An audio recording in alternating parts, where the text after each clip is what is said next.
দরজার ফ্রেম তৈরি করতে গেলে আমার ভিডিও অনুযায়ী যেভাবে আমি আলটি তৈরি করেছি ঠিক এইভাবে আপনারা যদি আলটি তৈরি করেন, একটি আল বেঁকা এবং একটি আল সোজা, যদি দুইটি আলই বেঁকা না করেন, একটি আল সোজা একটি আল যদি বেঁকা করেন, তাইলে আপনার ফ্রেমটি খুবই মজবুত এবং ফ্রেমটি খুব সহজে তাড়াতাড়িভাবে আপনি ফ্রেমটি সেট করতে পারবেন।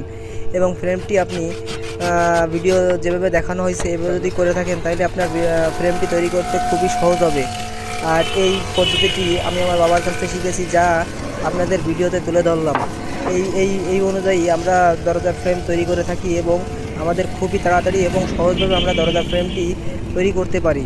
তাই এই ভিডিও অনুযায়ী আপনারা দরজার ফ্রেমের কাজ করলে পরে আপনাদের খুবই তাড়াতাড়ি হবে এবং সহজভাবে আপনারা দরজার ফ্রেমটি তৈরি করতে পারবেন এবং যে কোনো মানুষ এই ফ্রেমটি সহজেই তৈরি করতে পারবে এবং আলটি সহজেই বুঝতে পারবে ভিডিওটি দেখা অনুসারে।